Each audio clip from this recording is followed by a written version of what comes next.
Pioneer brand canola with Optimum Gly, the highest yielding glyphosate-tolerant trait on the market. What's next in canola happens here.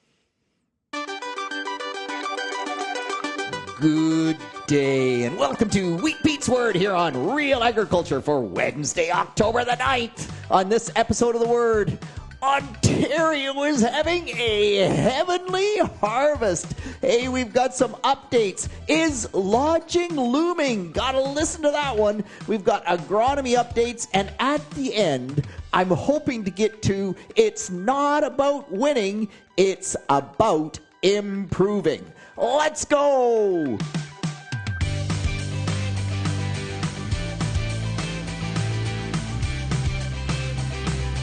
First off, yes, Paul, absolutely. It is going to be Canadian Thanksgiving this weekend, this Monday, and we have so much to be thankful for in this part of the world.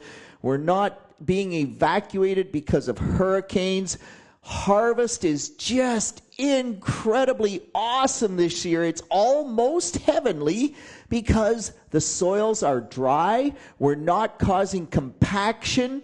Crops in general are pretty decent to outstanding, and it never ends. We don't even have rain to slow us down. So much to be thankful for. Please, please, please, as you go along, think about how lucky we are and be thankful because, man, it could be just so much worse. And yes, big yields, in fact, incredible yields in some cases, not all. So Mark, my good friend Mark, an agronomist in Delmarva, so that's the Delaware region, he farms as well. He's like Wheat Pete. He has a little bit of farming on the side. His soybeans yielded 96 bushels per acre. Mark says he's never seen that before. He didn't even know what it was like until it actually happened. And they must have had just an excellent soybean year to get 96 bushels. So that's amazing. Ben in Norfolk County is sending me some results from fields yielding 80 bushels per acre. So there are some big yields out there. My great friend Ryan from Lambton County saying, hey, Pete, you remember when you said a little mold is gold? You were talking about white mold. A little mold is gold. He had a field with more white mold than he would have liked to see in one of his clients, 77 bushels per acre. And by the way, no fungicides applied in that particular field. Had they sprayed for white mold, chances are that would have been starting with an 8 as well. The yen results came in on Monday. Unbelievable. 172 bushel per acre. Wheat was the very best wheat yield. By the way, as an Ontario grower, come on, Ontario farmers, get with the program. Number 1 and number 2 were both from Michigan, so we have a little bit of catching up to do from that perspective, but some really great yields out there. Dave from Lambton County saying, Pete, it's a really weird year because we are going from the highest yields I've ever combined. I've combined the highest yields ever in my career. And Dave's not a young guy. He's kind of like Wheat Pete. He's getting up there. But he says, I've also this year combined almost the lowest yield I've ever combined. Maybe not quite as low as when the soybean aphids hit in 2001 because that was an absolute disaster year. But the highest to the lowest in 1 year, that's the variability that is out there. So as I talk about big wheat or big soybean yields, big corn yields, and you're not getting them, listen to the end of the tape because it's not about winning. It's about learning. Hey, also on the wheat front, the yen discussion after the results were posted was all about 5-inch wheat because the big yields seem to be coming from 5-inch wheat. So I don't have time to talk about everything on Wheat Pete's Word. You know I always go pretty long. So what we did this week on Agronomy Monday, Sean Haney, the host of Agronomy Monday, and myself, I'm often on Agronomy Monday. You can podcast it the same way you do Wheat Pete's Word. We covered 3 topics in a fair bit of detail. We talked about wheat row widths. We talked about drainage because Jason from the Peace River District sent me an article about doing the first tile drainage ever in the Peace District and how growers in that part of the world don't believe it can work. So we talked about wheat row widths, drainage, and also soil health, because Nature Nut Nick had sent me his SHAP results, his soil health assessment data, and he was kind of saying, how do I interpret this? All three of those topics on Agronomy Monday. We will link Agronomy Monday in the post. If you're a telephone listener, go on the web, look up Real Ag Radio, go to Agronomy Monday, and that way, if you think Wheat Pete talks too short, because some people will leave messages and say, Pete, it's not too long, it's too short. Well, there's about 30 minutes of Wheat Pete, maybe even a little more than 30 minutes of Wheat Pete on Agronomy Monday, so that can give you your Wheat Pete fix there. Just before I move on, wow, yes, Hannah sending a picture of hailed soybeans. They got hail on September the 21st. The soybeans are ready to be harvested, and because of the hailed out soybeans, we already see just the ground green with soybeans at the unifoliate stage. We'll put that picture in the post, but just get things out of the field as soon as you can. And Brad saying, hey, Pete, you know, you often say that the yield monitor in a drown out spot, it doesn't go to zero. No, you're wrong, Pete, because if the drown out spot is big enough, the yield monitor does go to zero. So Brad's in South Lambton. Some of those killed out spots down in there are pretty significant. And by the way, there again, lots of good beans, lots of poor beans, depends on many different things. That is one of them. All right, I'm going to move on here quickly, but before I do, Dungan and Dan tweeting out about harvest and how great harvest conditions are, and his moisture on his corn, 20.1%. I talked to Eric, 23.7% moisture. And then my good friend Adam sends me a quick text saying, hey, Pete, maybe you should mention to the dairy producers out there listening that if they want high moisture corn, they better get to the field. What's really interesting is that corn moistures have absolutely crashed since late September. We often think that we'll lose, 1/4%, 1/3% today under really good conditions. Man, they have been dropping almost a point per day in some situations. We'll talk a little bit more about that in a minute or two. But if you are a dairy producer listening, you want high moisture corn cob meal, you want high moisture corn in the silo, you can't likely wait until next week. Get out there, get that corn out of the field. Great tip there from Robin and Adam. Thanks so much for that. All right, I want to move on, but I want to talk about safety because come on, people, what is going on? I talked a little bit about safety on Agronomy Monday and about growers who are working 21-hour shifts, Jason and Carl, trying to get the wheat in the ground because this Wheat Pete guy says planting date matters.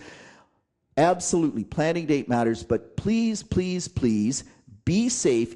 If you are tired, take a nap, go to bed. Don't get hurt. But the other one, Ellen, responded to us about that particular segment saying that she also had a really close scare the other day. She was coming home after dark, and thankfully, some oncoming traffic, she caught a shape in front of her in her lane, couldn't really tell what it was, slowed down, and comes up behind a wagon going down the road, a tractor pulling a wagon going down the road, no reflective tape on that wagon at all, and no lights. Absolutely unacceptable. Just don't do it. It's going to kill someone, and you're going to be responsible, and that is a hard thing to live with. Please, please, please, safety, safety, safety. All right, I want to talk quickly about corn here because Greg, my great friend Greg Stewart, his comment was, Pete, black layer fell like a hammer this year. And what that means is that there is almost no reserves in the stock. And we actually saw that on Monday. We had a bit of wind, and the number of cornfields that were standing perfectly before a little bit of wind on Monday, and you came past Monday night and all the tops had broken off, this is a really good indication that black layer, yes, it happened really fast here in southwestern Ontario, and that tells you those stalks do not have as good integrity. By the way, the tops breaking off, I'm 100% for that, man, because if the tops break off, I now have less wind resistance. So as long as it's just the top breaking off above the cob, I don't care. It will actually improve standability. But if you are in southwestern Ontario, did not spray a fungicide for tar spot, then your standability is highly questionable. We are already seeing significant lodging in areas that did not spray a fungicide here in southwestern Ontario. A really interesting plot from Eric. He sprayed once with a fungicide. He sprayed twice with a fungicide. The second application about 3 weeks or somewhere in that 21-day area after the first application, where he sprayed 2 applications. The corn is standing perfectly. It still has some green in the top. Where he sprayed 1 application, the tops all broke off. Now the corn is still standing, but that does show you the impact tar spot has had this year. So get out there, and we just have to get to the field, get the corn out of the field as quickly as we can, because we have low stock reserves and stock integrity is a question mark. The other thing I will note on that is that Warren in Eastern Ontario said that they are not like that at all. That their black layer was slow to happen, and they don't have tar spot, and what that means most likely is heavy kernel weights and more yield potential. So yields, by the way, have been really solid in the corn crop. I've heard over 200 on almost everything that I've talked about or gotten reports of to this date, so that's awesome. Doesn't mean there won't be some low yield stuff out there, particularly we get into unsprayed stuff that has lodged, but looks like we have a good crop. Get it out of the field, and once again, looks like Eastern Ontario, the land of milk and honey, might have better yields than the Southwest. Well, that's the way it goes. On corn, a caller saying, okay, Peter, you talked about potash and the value of potash in the starter program on corn. Not on wheat, but on corn. Yes, potash matters on corn. So, I'm a liquid guy. Would 3-18-18 be a better liquid starter for me than 6-24-6 because it has more potash? Well, first off, what application rate are you applying, the 3-18-18? If you're putting on 2.5 gallons of 3-18-18 and you're putting on 5 gallons of 6-24-6, then the difference in the amount of potash is much reduced. And the second question is, what is your soil test level? Because if you have really good soil test potash levels, you don't get the big potash response. It's only if you have that low soil test. But if you do have low soil test, then the potash applied is rate responsive to a point. And when we added 50 pounds of dry muriate of potash 0060 in a 2x2 starter band, that seemed to be the break point where we maximized the yield gain. And I think it was up to 50 bushels, if I recall correctly. So would the 3-18-18 be better? With low soil test, likely. With high soil test, likely not. But the other thing you have to look at, don't forget, is the cost per pound of that potash. I didn't delve into that at all, but that also makes a difference in terms of, is it better economically? So check it out. That's all I can say. While we're on phosphorus, man, some just great pictures out there. Lawrence sending one, and Sam as well sending one on Twitter, and basically saying, hey, here's an unintended phosphorus plot.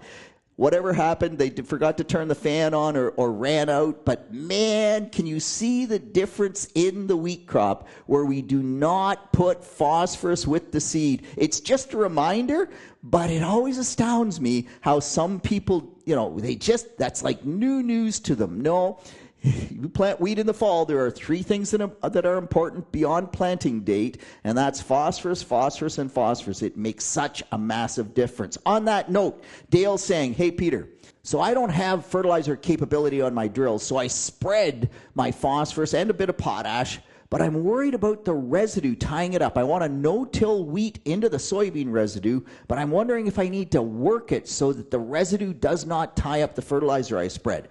No, Dale, you don't have to work it at all.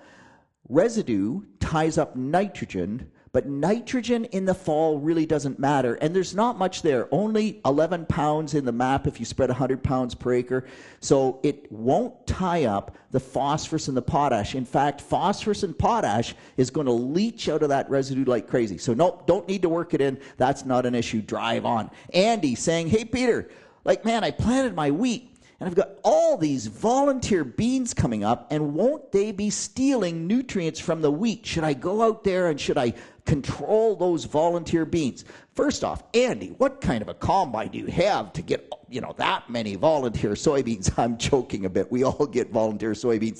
They pod low. It's just part of the deal. But from a nutrient tie-up standpoint, nope, actually, you want all the volunteer beans you can get, because especially you put a little bit of phosphorus right with the seed, that's going to be all that wheat crop really needs to make it really aggressive into the fall.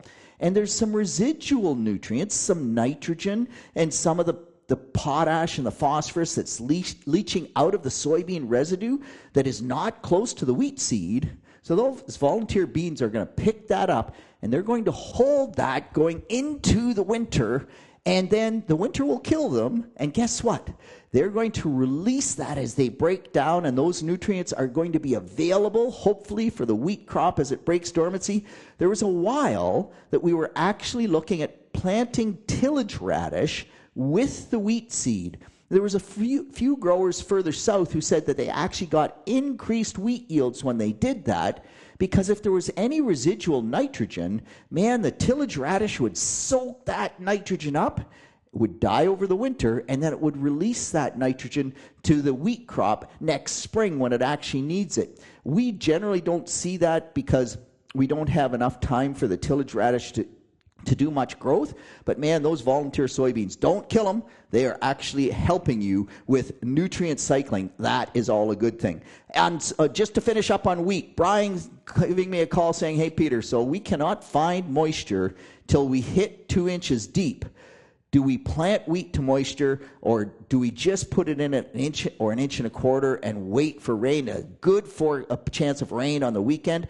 Ryan sent me a picture of out soil sampling in that Lambton clay, 6 inches deep, no moisture at all. So 2 different scenarios. First off, don't trust the weatherman, Brian, because already between when I talked to you on Monday or Tuesday and today, which is Wednesday, that rain of 10 to 15 millimeters on Sunday, at least in my part of the world, is now a chance of 2 to 4 millimeters. I just don't count on that. You can plant wheat at 2 inches deep, plant it to moisture. On the other hand, if you're in Ryan's area, no moisture to 6 inches, that's when we plant it at the inch and a quarter to inch and a half, and we wait on rain. We hope for rain, and hopefully that rain comes.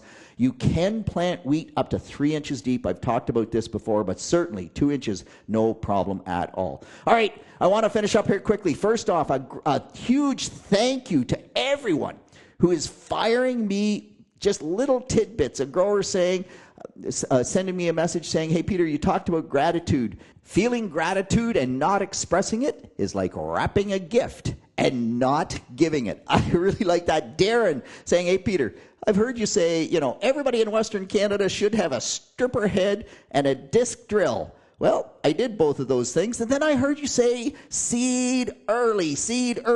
Yep, we seeded our Durham wheat. By the way, Darren, South Central Saskatchewan, super dry area. And this year, through the summer, just incredibly hot. Lots of days at 30, 32, 35. Seeded in early April, missed the heat. And so his Durham crop this year is average. It's not outstanding, but it's average, where many Durham crops are quite a bit below average. His quality is excellent. So Darren, thanks for that feedback. It warms my heart that a few of the things that we talk about are having positive impacts on people. And Jason, I want to just finish up on this note. Jason saying, from Northern Ontario, should I join the yen? My wheat is never going to win. Oh my gosh, Jason, it's not about winning. It's about learning. And Gord had the same question. Gord says, Peter, like I've talked to you lots. My soybeans are 55-ish this year. I have neighbors who are talking about 70. The yields in the area, the plot yields, there's been some 80s. What am I doing wrong? So it's not that you have to win. What I find the most interesting out of the yen program, Jeff Crone, Michigan, consistently in the top 3. Second for yield this year and top for yield potential. But back up a step, top for yield potential, moisture limited, and he got 170 bushel per acre wheat with 155% of his yield potential. Okay, I mean, the algorithm is the algorithm, but there is no way anybody gets 155% of potential. There's a problem there, and it's not necessarily with the algorithm, but it's with what we credit Jeff's soil in terms of its water availability. And the comment was made that even when everybody else is saying he's moisture stress, his tiles are still running. So, Jason, it's not about winning, it's about learning. Join the yen. It will get you in the field more. It will make you understand more. It will make you a better farmer. Gord, it's not about the 80 bushel yield that the plots hit. It's about taking that 55 and understanding that maybe you're not like Jeff Crone. Maybe your subsoil doesn't hold moisture. The tiles give up running 3 days before everybody else is running. But what can we do with the soil that you have to take a 55 and move it to a 58 and then move that 58 to a 60? Because you can do everything exactly the same as Jeff Crone or as your neighbor that got 80, but the soil you're dealing with is different. And so you do what your neighbor did to get 80, and you may still only get 55 or 56 because of those soil limitations. It's about learning what you can do differently on your particular farm. That matters. And with that, I am way over time. Yet again, that's it. That's all. On behalf of the team here at Real Agriculture, this is Wheat Pete with the word for Wednesday, October the 9th. Hey, really appreciate the feedback. Keep it coming, because if you send enough questions, we may do more Agronomy Mondays, and you can have more Wheat Pete, both on the Word and Agronomy Monday. Meanwhile, keep the questions coming, and I will be back and talk way too long yet again next week. Happy Thanksgiving. See you next week.